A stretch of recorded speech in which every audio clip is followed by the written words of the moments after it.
Hi, this is Paul. I want to keep going on the video I did yesterday about the gods within. I got a really good letter from one of you out there. Hi, Paul. I see what you're doing. We actually, yesterday's video had kind of been prompted by my ongoing email conversation with this individual. Hi, Paul. I see what you're saying, but does that not delude the meaning of God, capital G, to the point of non-existence? If God is the value between my views, then he is simply the sum of unfounded opinions of my unfounded opinions on life, the sum of all the things I believe for no good reason, like that I love my wife. I cannot quantify that. It remains true in my mind, but it does not really base itself in facts other than can be observed. This actually is very much the conversation. If you go all the way to Jordan Peterson talking to Sam Harris, the first few minutes of Vancouver 1, this is where Peterson starts. He says we need to have our values based in reality. And in fact, Jordan Peterson's whole thing has been, how can we imagine that our values have over great distances of time emerged from this world, this interaction with a real world beyond us. I know this is a gap in my understanding, but why call it God? Is Jordan Peterson making the God of the gaps argument? God of the gaps argument is a little different. God of the gaps argument was the argument that whatever science couldn't explain, you just fill in with God. And then as it's pretty much the subtraction story. The more science grows, the more God recedes. That was the God of the gaps argument. Because I must say that this is the least compelling argument of them all. That to me sums up willful ignorance. Something I don't know, let's call that God. Correct. That is the God of the gaps argument, but that's not really what we're talking about here. I know that communal beliefs are important, as well documented in science. You cannot have a community without something shared. Whether it is God for the religious or sports for the sports fans, communities do not emerge without the common shared belief. Now, when communities consciously organize themselves around a deity that is named. Now, in the Bible, you have the Lord, or the Tetragrammaton, or Yahweh is the name of the Hebrew God that's differentiated. So in a sense, as I was saying in my video yesterday, the God that Brett Weinstein is talking about, he's kind of out there, and so they're going to evaluate him. But this a priori filter that acts like personality, that is indistinguishable by us from human agency and personality, this is kind of the God behind us. This is the God within our heads. This is the God in between us. And one of the things that I've thought of for years as I would read the New Testament and look at the Holy Spirit, you very much get the sense reading the Apostle Paul that the Holy Spirit is at least as much between us as he is within us, even though Christians like to talk about the Holy Spirit being within us. So this is something much more a priori than an overt religious community in a God or a sports or the Oakland A's or whomever. If God is the expression of the collective minds, then God, in quotes now, because now we're doing, so you had God capital G, and my argument yesterday was pretty much the gods within us, and we're going to talk about how that connects up with history. Then God will still exist even if no one. Then God will still exist even if no one is referencing him. That's where we start to hit the questions about ontology. Are the gods, or God in quotes, the products of our mind? And if at some point in the future where there is no more human life, there are no more beings capable of, let's call it, third-party consciousness, will this God remain? Well, that depends on, are we alone in terms of what we can do with these amazing nervous systems that we have? I must say my understanding of the word God is vastly different from that of what Peterson is portraying here. Yes, and that's the fight between him and Sam Harris. Peterson is calling all of this God in a sense, and Sam Harris is saying, no, you're cheating. And Sam Harris says, oh, you're using God totally different from how the word God is always used. The problem Sam Harris has is he hasn't met enough Christians. I was watching Mr. Reagan yesterday, and Mr. Reagan called him an evangelical atheist, and that's very much who he is. He's very much the counterpart to a certain kind of Christianity that rose to its ascendance, that I think that the transition is most aptly expressed in Charles Colson's book Born Again, where he goes from kind of a nominal Anglican into a vibrant born-again Christian. So God number 2 comes full flourishing in Charles Colson, but God number 1 was always there. And so when Sam Harris says that's not God, it's no, Sam, that has been the majority definition of God far beyond Christianity. Someone wrote in the comment section to the video yesterday, is this pantheism? Not exactly, because the issue with pantheism is that you have to ask the question, is there something that is not God? And pantheism says no by definition. Christianity always says yes. And so you can read David Bentley Hart and some of these writers, and you try and get in, and Augustine actually goes into this quite a bit in his Confessions to get the sense of, okay, what is, you will know, you will have a better sense of who God, talking the Christian God here, who the Lord is, if you figure out what is not God. And so Peterson isn't really a pantheist, and I can understand the relationship with God aspect 1 and pantheism. They're sort of there, they're sort of similar, but for a pantheist, there is nothing that is not God. And then someone made a comment about panentheism, which I don't understand as well, but I think that would also distinguish it. If panentheism is everything plus something that isn't in everything, that still doesn't answer the question, what is not God? And that is a very interesting conversation, because it gets into, I know some of the individuals who are watching my channel have some ideas about annihilationism or not being hell, and so on and so forth. So those of you who are nerds about Christian theology, you'll ping in on this, and the rest of you can just ignore it. I seem to find myself at a conclusion that the meaning of God has been diluted to non-existence. And for me, that means the word of God loses all. I'm not exactly sure what he means by that sentence, but I kind of think so, because, again, Sam Harris is fixed on God number 2. And most of Adam calls them career atheists, Peterson calls them celebrity atheists. Most atheists are really saying in their atheism, there is no God number 2. But Brett Weinstein was very much tracking with Peterson, and at the end of Vancouver 1 was saying, I understand what Peterson is saying in terms of, I don't believe in this supernatural, so I understand his framework, even though I have issues with his framework. And I want to get into that when, I've got so many videos I want to make. Because N.T. Wright in the Gifford Lectures really gets into this stuff. And those Gifford Lectures are, boy, if you want to nerd out and know how much you don't know, listen to N.T. Wright talk about this stuff. Brett Weinstein can understand God number 1. And Sam Harris just wants to keep banging on that there is no God number 2. Okay, Sam, I get your point. But you're not understanding the subtle ways in which God 1 and 2, which God 2 really flows out of God 1, and how perhaps above and below can connect.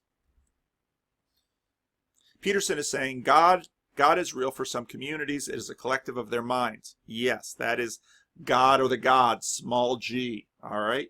And then Peterson would go God with a capital G, and I usually put that God in quotes. That's right. Expressed in another way, God is a community.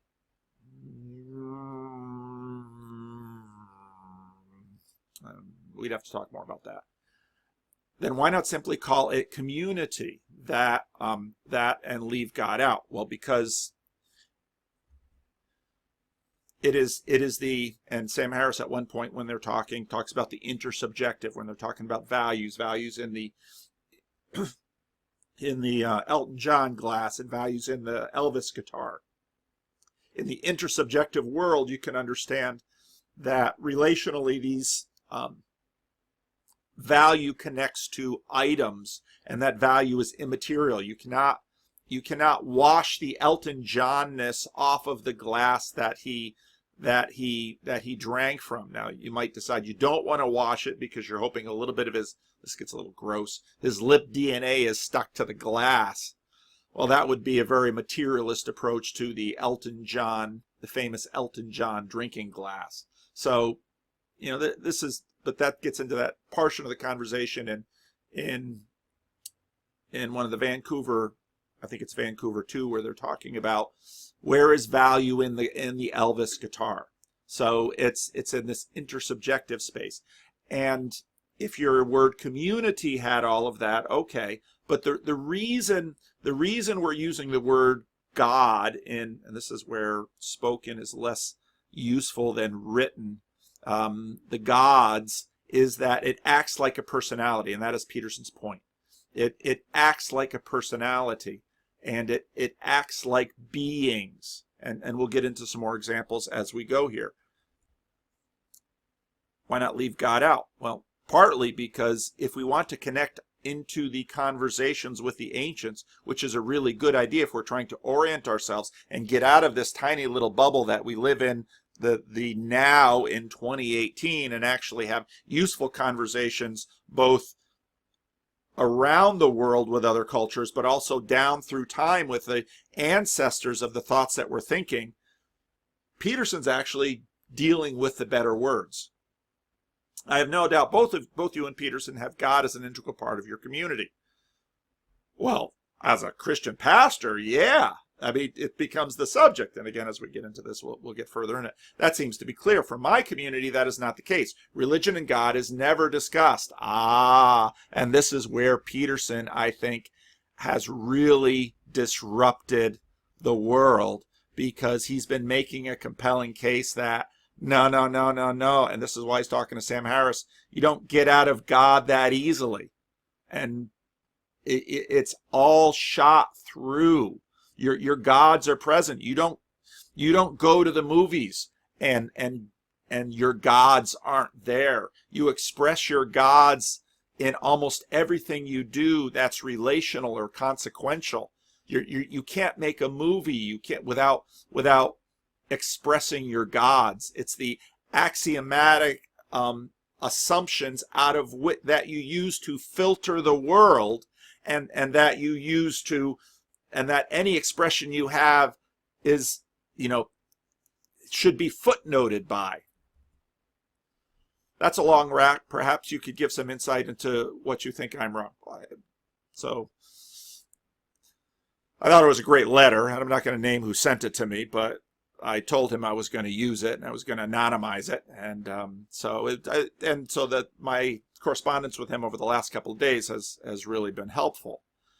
Now, if you look at Biblical Series 1, the introduction to the idea of God, and if you look at the Biblical Series, this is what Peterson is delving into. This is what he delves into in his Easter address. When Jordan gets a break from dealing with all of this more political stuff, he gets into what, in my opinion, is the far more interesting aspects of this. These are actually the foundational conversations above which all the political stuff should be built.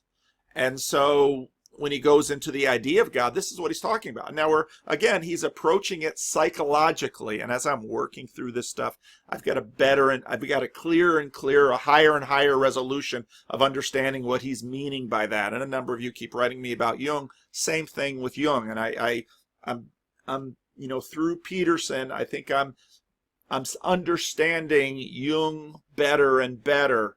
And so my picture is getting clearer and clearer. A path of now he says God in singular, and if you listen to the Biblical Series, as most of you have, he talks about the way his theories in which polytheism makes its way to monotheism. And if you look, now I have two channels. I have my personal channel and I have my church channel. And I usually put a link to my church channel down, and I put a whole bunch of links under every video. But if you go back into my Ezekiel series, what I believe you see there in the book of Ezekiel is how Ezekiel and the other Hebrew prophets flipped the script on this standard assimilation process that Jordan Peterson has with respect to going from polytheism to monotheism, which is that you have a hierarchy, and how the gods of the nations that are defeated get incorporated into the hierarchy, and it gets sifted out, and so slowly your gods get better as you assimilate more and more nations and all their individual characteristics, and you have both a least common denominator and cherry picking the best of the gods. And again, in my Sunday school classes on Ezekiel, the Hebrew prophets flip the script, and they say, well, yeah, Jerusalem is destroyed, but our God calls the shots in Babylon. And in my 11 o'clock sermons coming up before Advent, I'm going to get into the book of Daniel. And the book of Daniel is a very clear expression of that interchange, where the God of the defeated nations of the Hebrews overcomes the God of their victors, which is Babylon.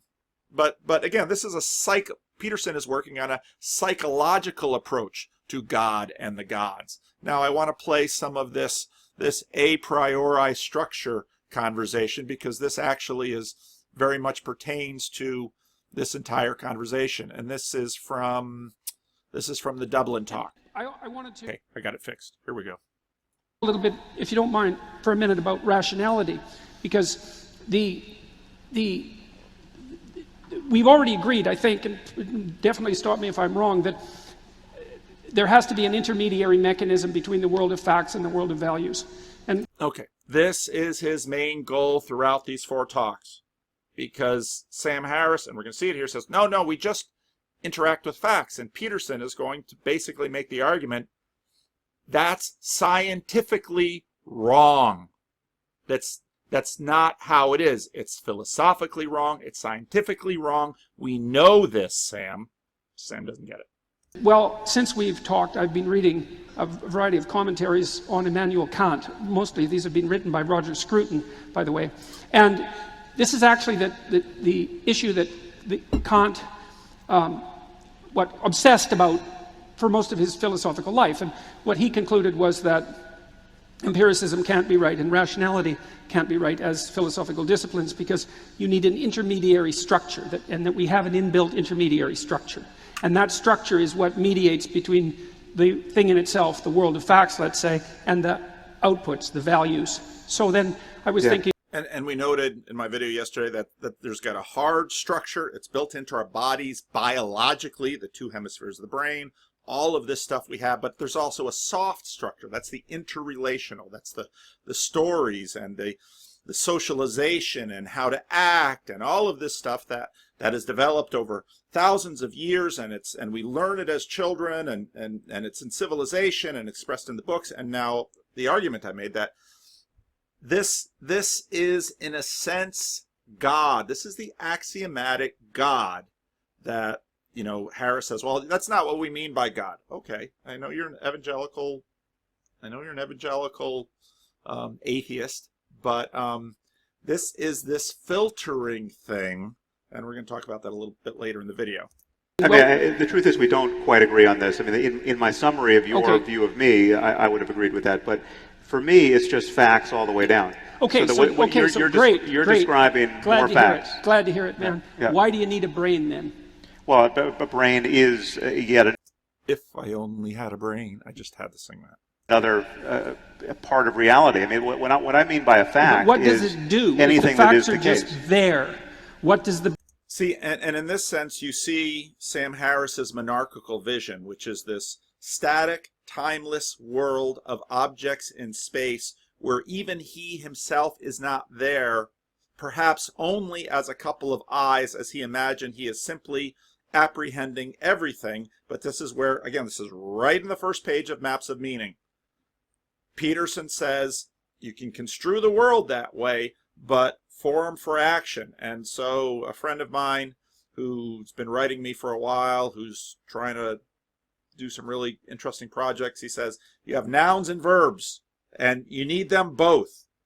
And, well, which comes first? And Peterson is, in a sense, saying, for us individually, experientially, even though we don't recognize it, this God, this filter that chooses comes first. But Sam doesn't see that.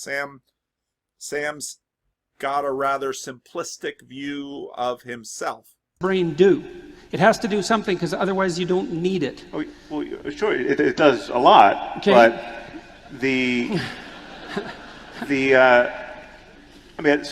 your concern, to jump to where I think we're going in this conversation, is how is it that values can be another order of fact? That seems problematic to you. He's almost asking, how can verbs be another order of nouns? And Peterson wants to say, there are nouns and there are verbs. Now, of course, sometimes we take verbs and we turn them into nouns, and sometimes we take nouns and we turn them into verbs, but you understand the difference between a noun and a verb. And Sam lives in a world of only nouns. And Peterson is saying, you actually can't live in a world of only nouns. It is static. There is no movement. There is no time. There is no choice. There is no decision. It is only nouns. And Peterson is saying, you need a verb. Sam, you need a verb. And Sam basically says, all verbs are nouns. But as C.S. Lewis again pointed out in Miracles, you can't live that way. It seems problematic. It's problematic to David Hume. Well, it's problematic for me for a technical reason, which is that in order to act, and we see if we agree on this, in order to perceive and to act, which I believe are both acts of value. To perceive is an act of value because you have to look at something instead of a bunch of other things. So you elevate the thing that you're perceiving to the position of highest value by perceiving it. So when I walk into my office and I look around and there's a snake on the floor, bang, it goes right to the top of the hierarchy. My conscious mind doesn't even see it first. The rest of my mind, the mind at the adult table, they see it and they jump into action. That's how we work. That's not really up for debate. And Peterson is saying something is doing that. And again, you don't need the supernatural for this. That's how we are built. Starting to perceive it. So it's an active value. That gets translated in my brain into just more facts. You're just giving me the... And so he's saying, well, there's a snake in the office. Okay, Sam. Does anything else move in the office? Does anything happen in the office? In your monarchical vision, it's a picture. It's not even a movie. I say, no. It's a series of pictures. Yeah, but there's no actual movement. You might say, well, the series of pictures looks like movement. Yeah, but that's an illusion, isn't it? Well, now we're, again, getting down to the roots of some of his materialism. Facts of human perception. Well, okay, that's fine. That's no problem. Right. I'm perfectly happy about that. And again, Peterson, he's letting his stuff go so he can build his blocks. Okay, Sam, we're in night 3 here. Let's see if we can make progress on this point that we've been trying to make progress on since the beginnings of the first Vancouver talk. And then in order to act, you have to select the target of action from among an infinite number, near infinite number, close enough of possible mechanisms of action. And so when I walk in my office and I see the snake and I say, oh, there's a snake, and I pick up my book or whatever I came into my office to get and I walk out. That's not what my brain's going to do. And it's not what my brain is going to make my body do. What a biological organism does is take the facts and translate them into perception and action. And the only organisms that do that with one-to-one mapping are organisms that are composed of sensory motor cells, like sponges, marine sponges, which are composed of sensory motor cells. They don't have an intermediary nerve. Now again, notice when he wants to, in a sense, talk down to Sam, this has got to be a psychologist trick. When he wants to talk down to Sam and educate him on something or chastise him, he always turns to the crowd. He always turns away from Sam. This is fascinating. But when I first listened to this, I was here, what's with the sponge talk here, Jordan? I don't get it. But again, I'm not as smart. I'm just I'm using hard work to make up for what I don't have in brain matter, okay? So what is the deal with the sponge talk? Well, what he's saying is we are enormously complex creatures. And so when we walk into the office, our eyes, even with the limited spectrum that we see, our ears, even with the limited spectrum that we hear, our other senses, even as they are limited, I don't feel the Wi-Fi, I don't feel the UV rays, I don't see an infrared. So all the way down, even to the limited thing that I have, that is still hugely, hugely complex. And so what Peterson is saying here is that how Sam is imagining we interact with a world of objects, there are creatures that do that. They're cells, because they've only got one thing that they interact with outside of themselves. And even those cells we can't make ourselves. That's how complicated the world is, and we only discovered them. But these cells that only have, out of the entire universe, one tiny little thing that they interact with, what Sam is describing is true of that, but it is not true of us, because we are, well, let's have Jordan explain it, but I don't think Sam's going to understand. Nervous system. So what they do is they sit in the water and they make a sponge. They're so simple that if you grind a sponge through a sieve in salt water, it'll reorganize itself into the sponge. So that's quite cool. The sponge sits in the water. Don't do that at home. And what it does, and what it does is, there's waves on it, and so those are patterns, and then the sponge opens and closes pores on its surface in response to those patterns. So it maps the pattern of the waves right onto its behavior. Right there. It maps the patterns of the waves right onto its behavior. It is just one thing it's doing. It would be as if I walk into my office and I'm almost all blind, but the only thing I can tell is light or non-light, and that's it. And then the snake gets me, because that's all I can do. But that is how Sam is imagining we interact with objects in space. And Jordan is saying, Sam, you want to be all about science? I'm giving you some science here. We've been working on these problems now for a long time. We've been working on them in philosophy. We've been working on them in psychology. We've been working on them in biology. This is what we know. You want to be about reason and stuff out there in the big world? Here it is, Sam. No woo at all. Just this. With no intermediary of a nervous system. But it can only map waves, that's all it can do, and it can only open and close pores. That's it. So one thing it sees, one thing it does. Simple. It does one-to-one fact-to-value mapping. Now what happens is that as the complexity of a biological organism increases, two things happen. The first thing that happens is that the sensory and motor cells differentiate. So now the organism has sensory cells and motor cells. So senses to detect and cells to detect and cells to act. Okay, so then it can detect more patterns because it's more sophisticated at the sensory perspective, and it can do more things because it has specialized motor systems. But then what happens is that as it gets even more complex, then it puts an intermediary structure of nervous tissue in there, and that structure increases in the number of layers of neurons.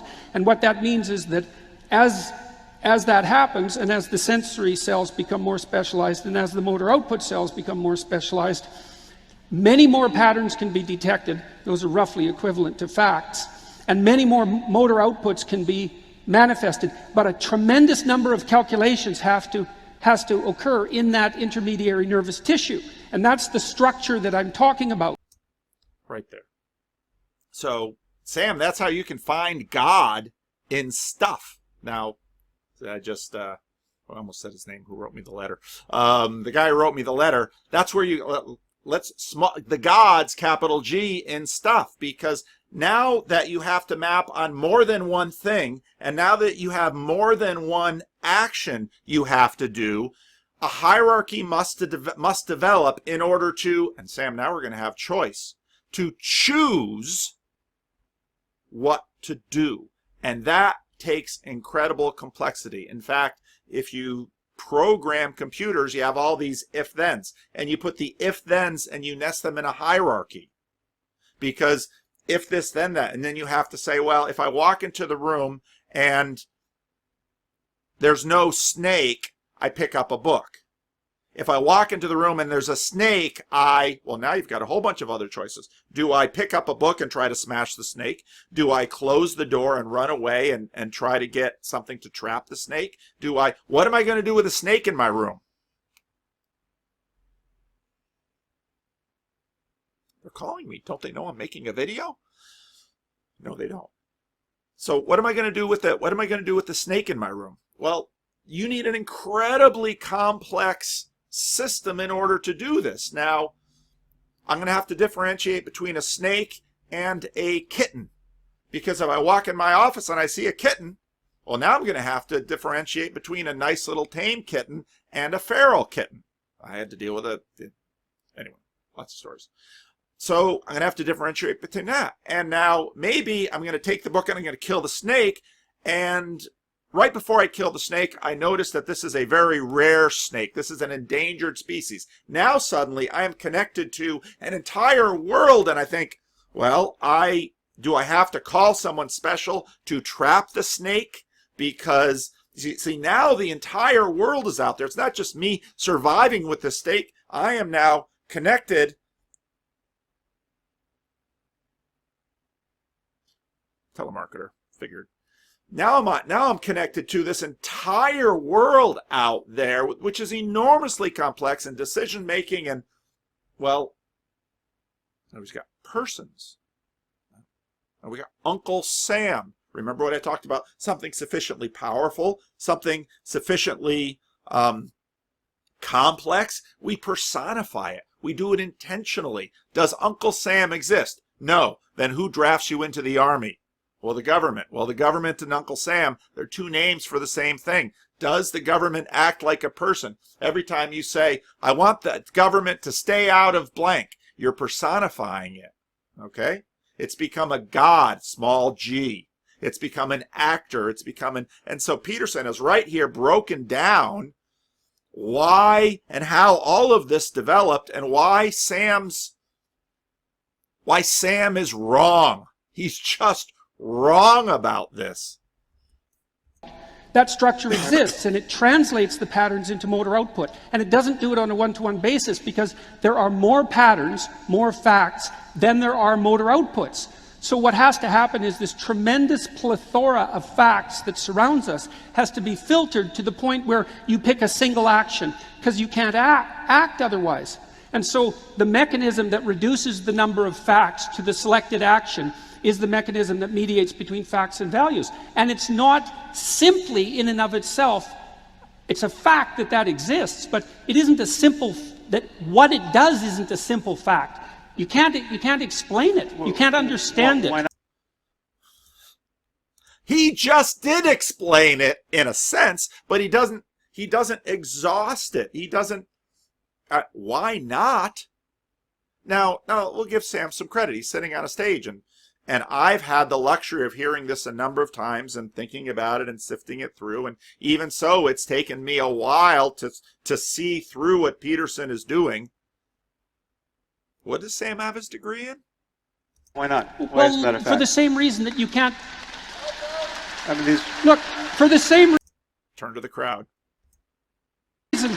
For the same reason that you don't know what a neural network is doing. Like, you can train a neural network, an AI neural network. Did you notice that? An AI neural network. You don't know what it's doing. And you're going to personify it.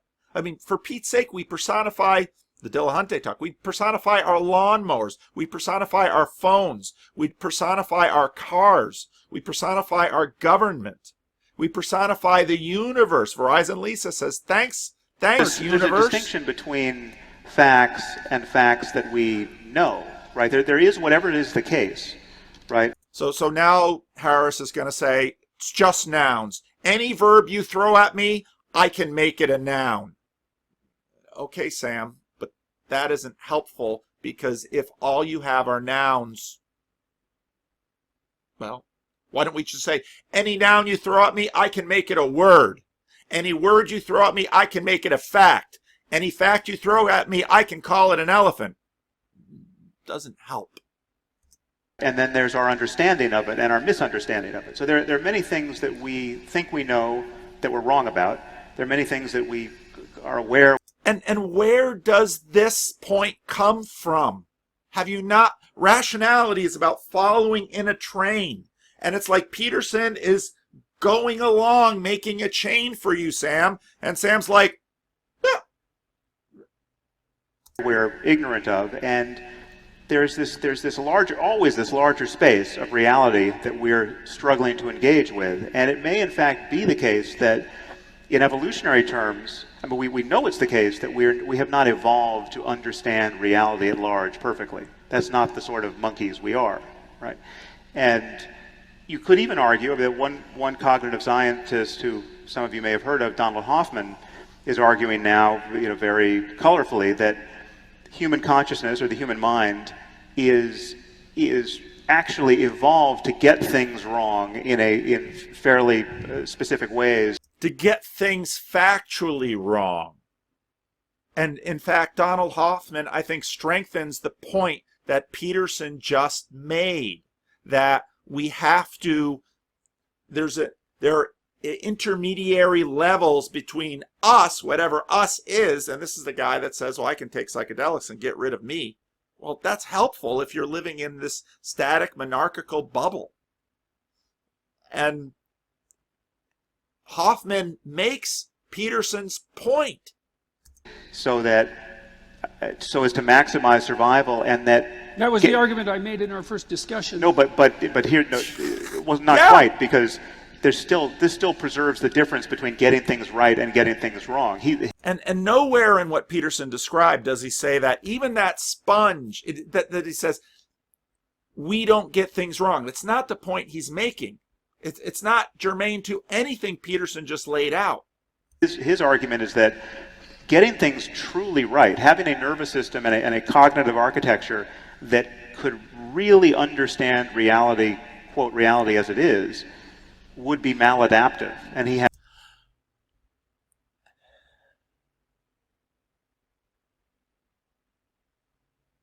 See, what blows me away at moments like this is Sam Harris just, again, completely undermined his own argument, because his argument, if he is following it, is that we have direct apprehension of facts, and that's all there is. And he just quoted Don Hoffman, who's basically saying, we don't have this kind of relationship with the world outside of us at all. And Sam Harris just said that. So what's your point? He has some mathematical demonstration of this, that the quote true representations of reality are categorically maladaptive, and that there's a certain kind of error that is, and I'm not sure I buy this argument, but the fact that maybe you should not be sure that you buy this argument, because this argument cuts the legs out from under everything that you've been promoting in these talks.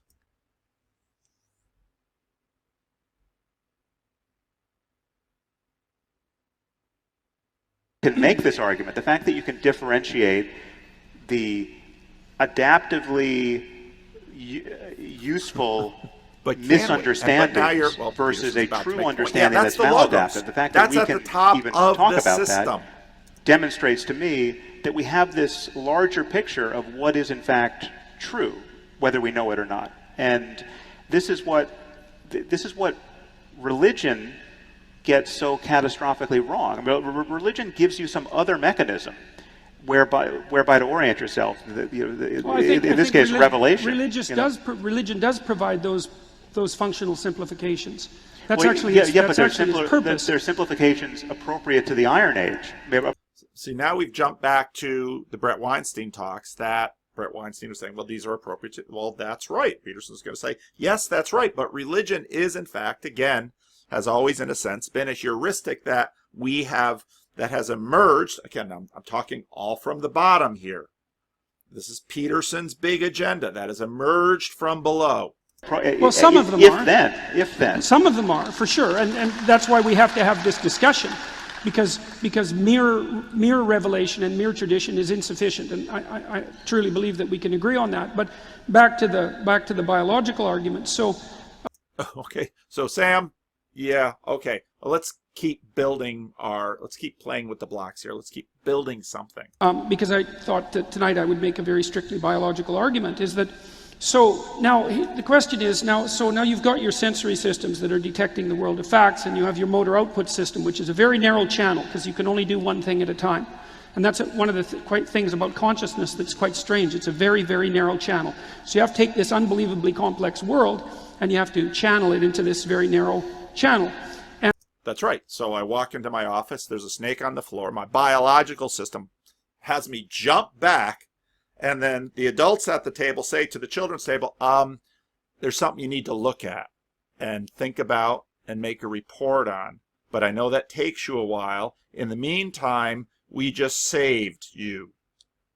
And you don't do that by being wrong about the world, but you do that by ignoring a lot of the world and by using representations that are no more complicated than they have to be in order to attain the task at hand.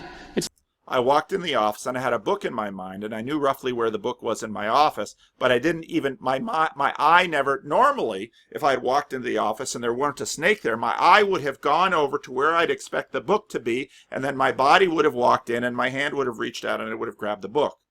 But because I saw the snake, bang, everything else happened differently. It's like you're using low-resolution representations of the world. They're not inaccurate, because a low-resolution representation of the world isn't inaccurate any more than a low-resolution photo is. But they're no higher resolution than they need to be in order for you to undertake the task at hand. And if you undertake the task at hand and that goes successfully, then what you've done, and this is basically the essence of American pragmatism, what you've done is validated the validity of your simplifications. So if the tool you have in hand is good, if the axe you have in hand is sharp enough to chop down the tree, then it's a good enough axe.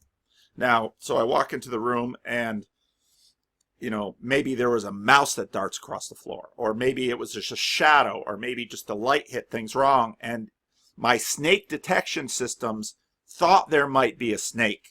And so I jump back. Well, it was wrong. And so again, I jump back, and the adults in the room say to the children's table, there's something you need to check out. So then you're a little slow with the report, at least compared to the parts of the body that made me shoot back. And then they report to the other part of the mind and say, yeah, there's not a snake there. And so then the rest of my body, I've already, my systems have already geared up for action. Adrenaline's going through my body. I'm already hyper. The pupils are dilated. Everything's ready to go. So the rest of my mind is walking in the room looking, and the kids at the table say, there's no snake. There's no snake, Dad. Go ahead in. And okay, now I'll grab the book. And that's part of the way that we define truth pragmatically in the absence of infinite knowledge about everything. Okay, so now you build up this nervous system between the world of facts and the world of values, and it narrows the world of facts. And the question then is, how do you generate the mechanism that does that narrowing? And this is what's useful. But that's not quite how the cake is layered. Because the facts are up here too, right? For me to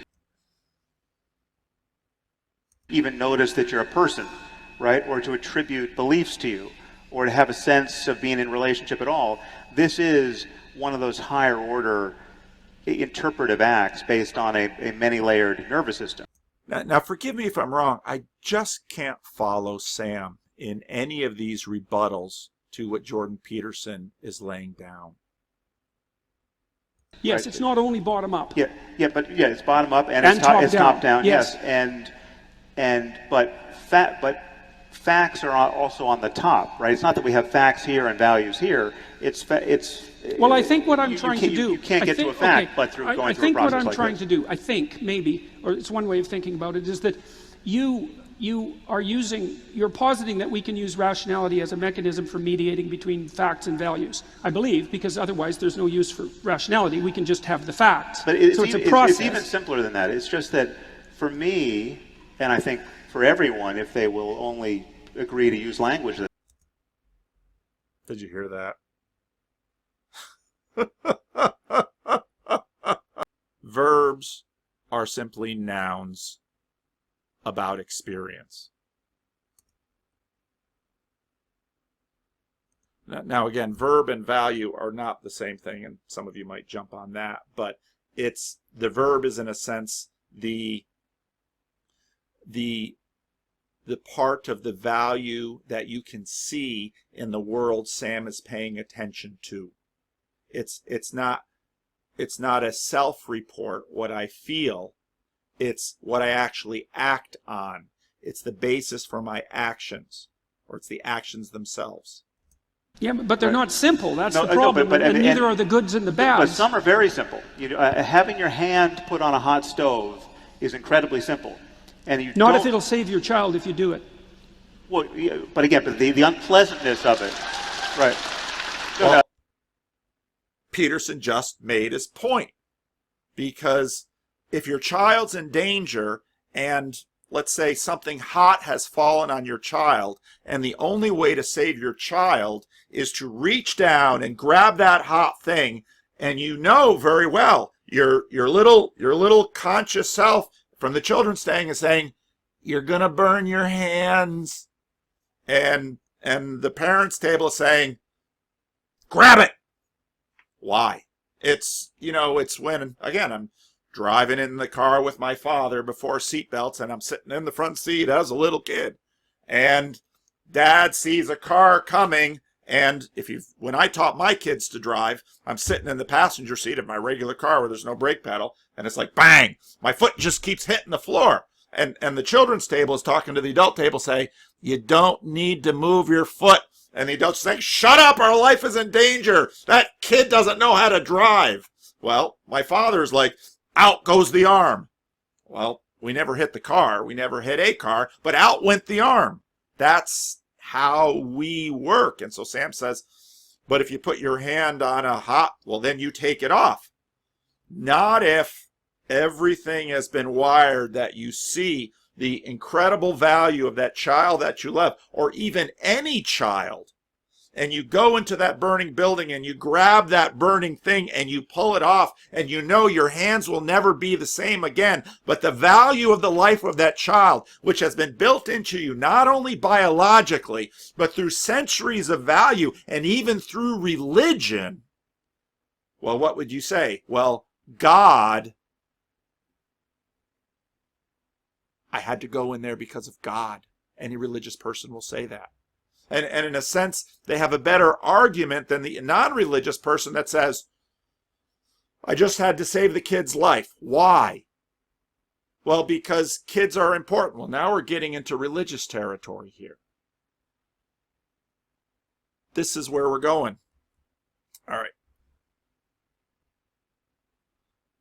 The a priori facts, structures, and facts. Now, the axiomatic gods.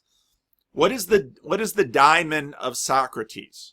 Well, you can look that up, and well, that gets very interesting. Daemon is a Latin word for the ancient Greek daemon. They almost took it, which means God, godlike power, fate. It's this thing that selects, and which originally referred to lesser deities or guiding spirits. This is why I use small g's, because this is when we developed language and when we developed culture, we had to name this experience, and we named them as spirits or gods or things like that. That's how we experience them. Again, I'm talking from below here, and nothing I'm saying here should bother an atheist, because this is just all settled stuff.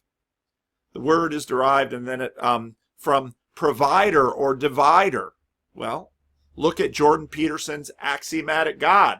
That which provides, that which selects. This is the language we have been using since we started having language. These are the pictures we've been drawing and the statues we've been making since we've been able to represent that which is greater than us. Because, as my friend said, well, why don't we call this community? Because it's more than community. It's more than just the sum of the people. And what they start doing naturally is worshiping. They start sacrificing to it. And they discover the future. And again, This is what Jordan Peterson has been working on the whole time. This is why his biblical series is so gripping. And just like Mr. Plunkett says, the little conscious self at the children's table might not know, but your brain knows. And that's why he's bread pilling people, because he's saying, hey, wait a minute, these stories that have been being passed around on handouts at the children's table, the adult table's been looking and watching, and yeah, the kids are passing around those papers, but we're going to still act like, according to Nietzsche, we're going to still act like there's a God. And the kids are saying, no, there's no God. No, there's no God. No God. But they still act like there's a God because Nietzsche says, yeah, you're still acting like there's a God. You're still doing it. No, there's no God, because the children's table tends to be in charge of the rider. And so then you look by, and benign nature spirits, ghosts, spirit guides, forces of nature, you get into Hesiod, and so there's good and evil, and it's Flip Wilson. Those of you old enough to remember Flip Wilson, the devil made me do it. Just Google that, and you'll hear Flip Wilson say the devil made me do it. That's what we're talking about with these things. And these come in individual experiences, intuitions. Verizon Lisa says, thanks, universe. She's talking to the gods. Well, why do I use gods? Because this is the word that we've used. Now, you can say, well, I'll just use universe instead of gods. But if you listen to Brett Weinstein, if you listen to almost anyone, even if you listen to Sam Harris, he personifies these things. Well, what the genes want. Well, there are your gods. They're all your little gods built into that. Jordan Peterson says all these little gods come together into a hierarchy, and the longer we work with them, the more connections we have in terms of the network. We're putting them together, and it's also the collective element, and it's and the community represents that in idols and statues and stories and myth, and as James K. Smith talks about, liturgies, cultural liturgies. This is how we express our religion. And if your religion of nationalism, you pledge allegiance to the flag, and when Uncle Sam calls, you answer to pay your taxes or to go into the army and to fight the wars. It's a god. And so you have Uncle Sam versus the Russian bear, or, why do we personify these? We even do it with our sports teams. They all have mascots. Why is this? Well, John Calvin says our hearts are idol factories. What did John Calvin mean by that? He means this process is completely natural to us. This is what we do. And so gods are the best word for it. Now, God, aspect one, is the hierarchy of all of this. How many all-powerful, all-knowing, omnipresent beings can there be? You just think about that for a few minutes and you'd say, one. Why? Because if you have two all-knowing, all-powerful, omnipresent beings, they're the same. This is where you get into the simplicity of the God. And these ideas develop. In what way is this God the maker of the world and the creator of history? Now, here's where we start to bump up against this line. Because if you're talking about a found universe, okay, so let's assume here a materialistic development of the universe. Well, the logos, that which creates order out of chaos.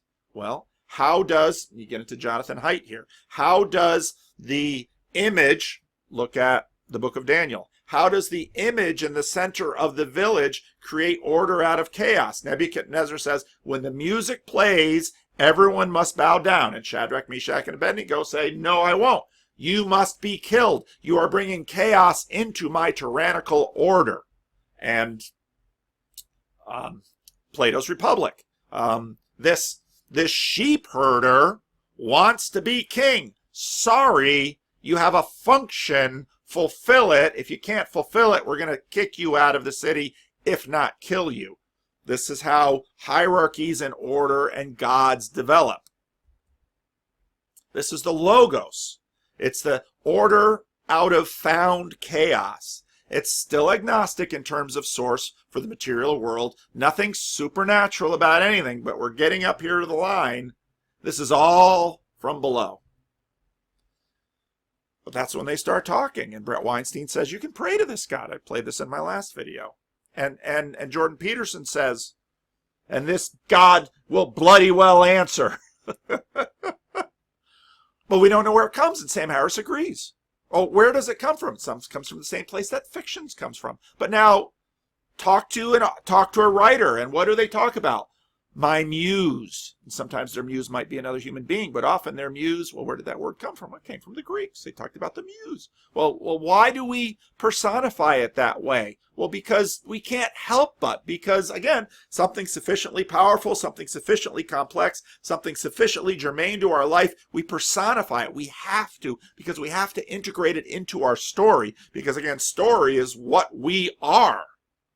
It's not this body, it's the story that is me. And that's why we watch movies with stories all the time, because the characters are characters in stories. Now, it seems to separate. Now, what happens with some people, and like those of you who watch my videos for a while know, I work with a lot of people who hear voices. And so I'll sit down and I'll ask them, well, what do the voices say? And when I hear them to describe what the voices say, I fully much believe those voices are coming from inside their head.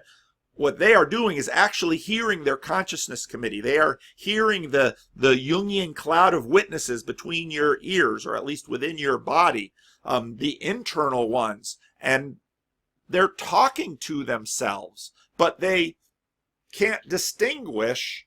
So, is that let's call it an adaptation, if you will, because some of the people who hear voices say there's nothing wrong with me. I'm not going to take your darn psych meds and shut those voices up. That would be murder. Well, multiple personalities are just hearing voices. You're hearing the chatter within, and you can't.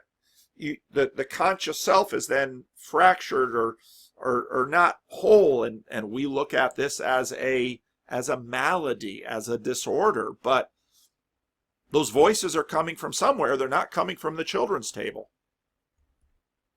Something of sufficient power and complexity is indistinguishable from a person. So often when I talk to people who are hearing voices, they'll think, well, I'll sometimes be in the car with them, and I'll say, well, are they talking to you now? Yes. And I'd say, well, look in the car.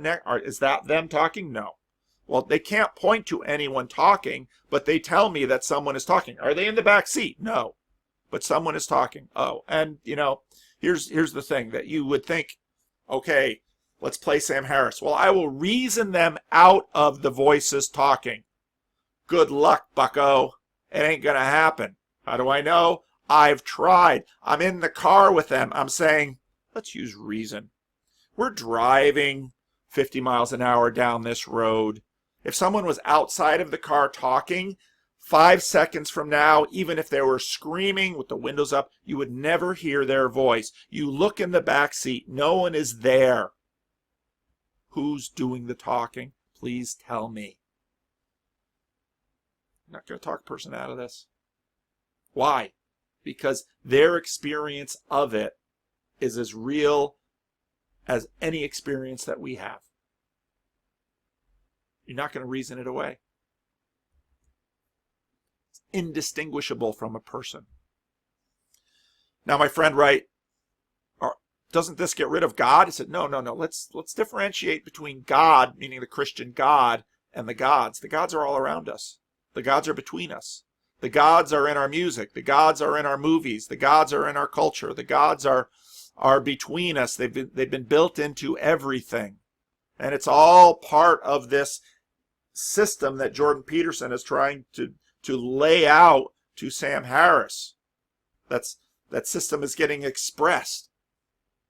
Now, we've still not crossed the line, but what we're seeing is that we're not going to be able to see the line. Just like the person hearing voices, you're not. And again, as a Christian, people will say, well, the Holy Spirit is telling me. And I don't dismiss that out of hand. Why? Because I'm not a materialist. But I do have a degree of skepticism. Maybe it's God, capital G. Maybe it's the Lord via his Holy Spirit talking to you. I can't rule that out. But usually based on what they say, I've got my doubts. Sometimes I believe them.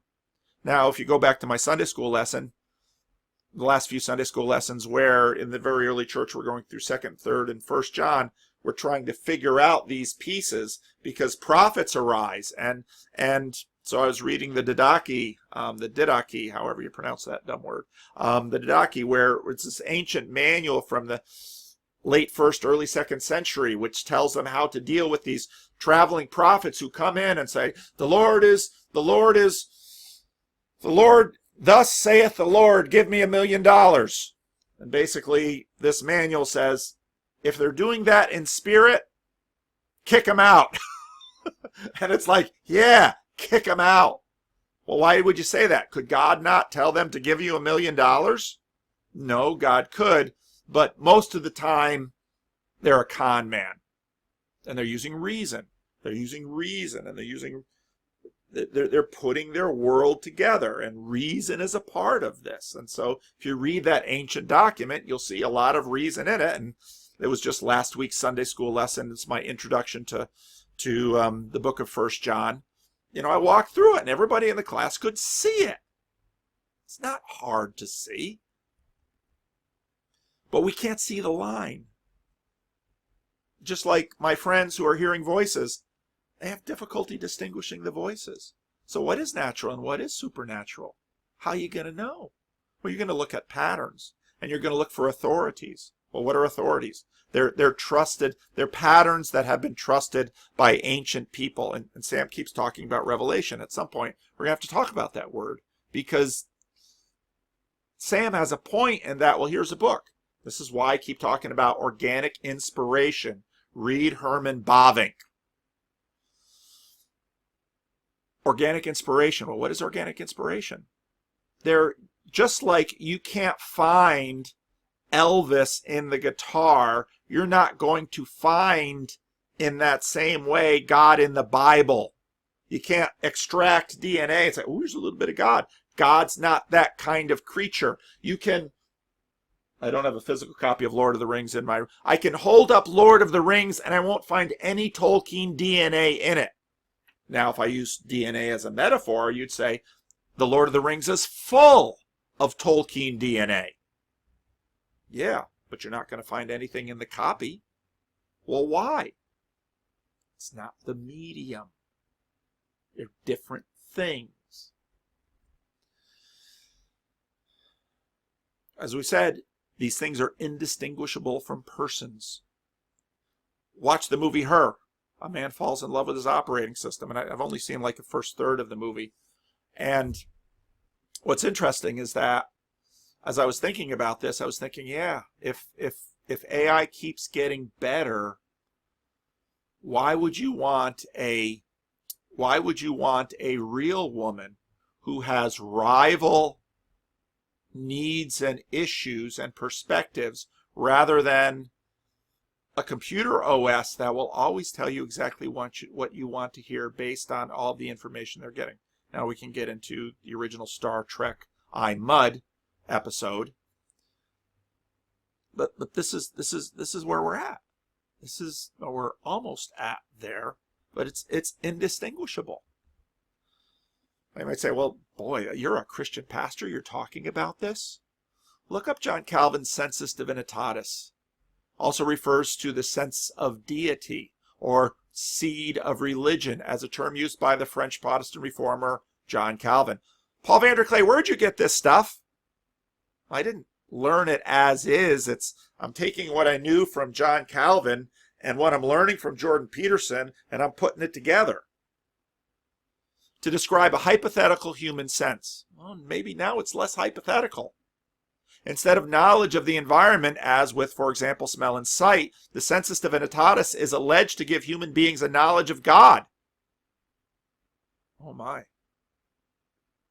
In Calvin's view, there is no reasonable non-belief. Neo-Calvinists who adhere to presuppositionalist school of Christian apologetics sometimes appeal to the Sensus Divinitatis to argue that there are no genuine atheists. This is part of the reason I think Jordan Peterson got my attention. Some of my presuppositionalism that was built into me when I was yet a youngster, going to Christian school. Sam Harris says, yeah, that was built into you. Yeah, it was. But I'm not nearly as confined by it as you might imagine. That there exists in the human mind, and indeed by natural instinct, built in from below, some sense of divinity. We hold to be beyond dispute, since God himself, to prevent any man from pretending ignorance, has endued all men with some idea of his Godhead. This is not a doctrine which is first learned at school, but one to which every man is from the womb his own master, one which nature herself allows no individual to forget. You cannot be a human being and not have one, John Calvin says.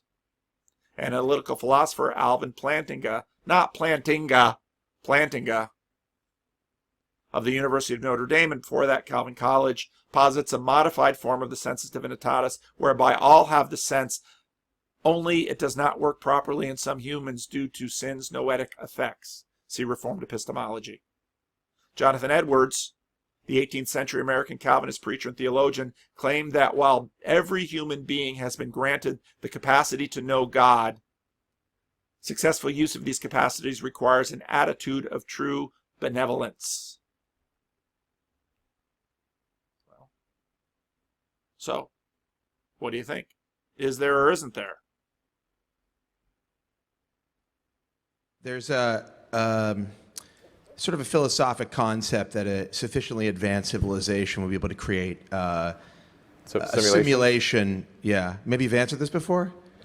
A simulation. I've had so many simulation discussions; it's crazy. Okay, so because in fact, it got to the point where basically every conversation was the AI/simulation conversation. And my brother and I finally agreed that we would ban such conversations if we were ever in a hot tub. Okay. That was like, because that really kills the magic. Hot tub. So the idea is right. Any sufficiently advanced civilization could create a simulation that's like our existence, and so the theory follows that. Good old Josh Topolsky. This is my next. Maybe we're in the simulation. Have you thought about this? And a lot. Are we? Even in hot tubs? No. So much so that Walt Mossberg getting a kick out of this. Had to be banned from a hot tub. Yeah. Okay. It's not the sexiest conversation. Are we in? Are we in? I mean, I think here's, remember, like the two rectangles and a dot. That was what games were. Now, 40 years later, we have photorealistic 3D simulations with millions of people playing simultaneously, and it's getting better every year. And soon we'll have virtual reality, we'll have augmented reality. If you assume any rate of improvement.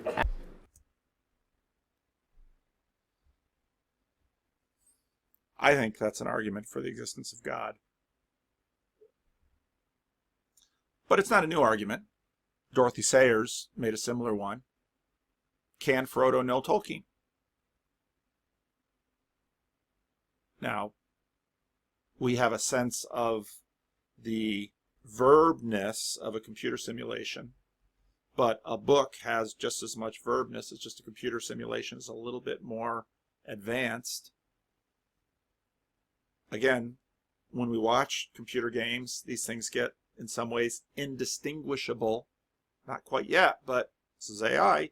Indistinguishable from dealing with another being and essence. So this argument begins to say, well, you say, well, yeah, but a computer simulation. Well, you're thinking about two-dimensional objects on a TV screen, and what we've discovered, or a computer monitor, and what we've discovered is that we keep going deeper and deeper and deeper into the universe, and it gets weirder and weirder, and we can't seem to exhaust this. Well, what kind of being could make such a universe? What are the odds that this is base reality? What does that mean? What are the odds that, what he's really asking is, what are the odds that this just happened? And again, I don't think there is anything as just happened. Because as C.S. Lewis noted, if it happened only once, then there's no just in it. To imagine that we are alone seems unlikely. Who or what made us? That'd be worthwhile thinking about. It's been worthwhile thinking about for as long as we have human civilization. All the large and interesting questions revolve around here. And I think John Calvin is right. We are built to relate. So, no gods around? No, they're around. You've just taken a language game, Sam Harris's language game, well, it's earlier than Sam Harris, and just decided to take him out of it. But as Nietzsche noted, well, that's what's funny, is that God is dead in some ways, but in other ways, he's not dead at all. Just taking a different shape. And the gods are around you. The gods are inside of you. The gods are between you. And collectively, you're going to make a god. And that's where John Calvin comes in and says, your heart is an idol factory. You're going to have to serve somebody. We all do. We all create something that we go around. Look at Jonathan Haidt. This is, we are built to do this. Now, you might decide, I'm not going to use God, but then you'd better not use universe, and you'd better not personify anything that your system says is not personal. So no more talking about what genetics want. No more talking about how we are programmed, because that makes us the entity, the noun that receives the action from something that you assert is immaterial and mechanistic, but so powerful and so complex that it's indistinguishable from what we call persons. There's no other language we have. Even Sam Harris can't hold canon in this.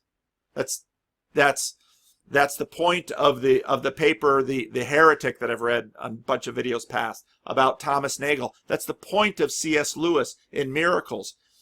That you can't hold canon with that language game. It doesn't work. And here Jordan Peterson is saying, not only doesn't it work, it's not true to the science, which has become the idol you wish to bow down to. So then what you gonna do? Well, the system you use to choose what you see is the system creating the gods or the you in your story, and it's not going away.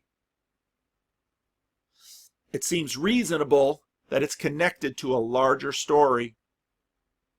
That's what we all do with it. Now, is there a larger storyteller? Is there a maker of this world that we are within?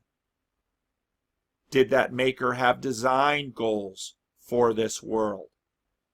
If you're playing in this world, you can see the advantage for working on the design goals. Now, Calvinist theology says, as Alvin Plantinga noted, you're not going to get it all right. Sam Harris said that. Jordan Peterson said that. What do we call that in Christian theology? Talk about a broken world. And we talk about this in Calvinist theology as total depravity. It does not mean we're as bad as we could be. It means we'll never get it right. We're always bent. Where Martin Luther said we're curved in on ourselves. Well, probably for some pretty good reasons, but that's how we are. But it's worth your while to figure out what the story is about and what part you can play in the tiny little section that you're in it.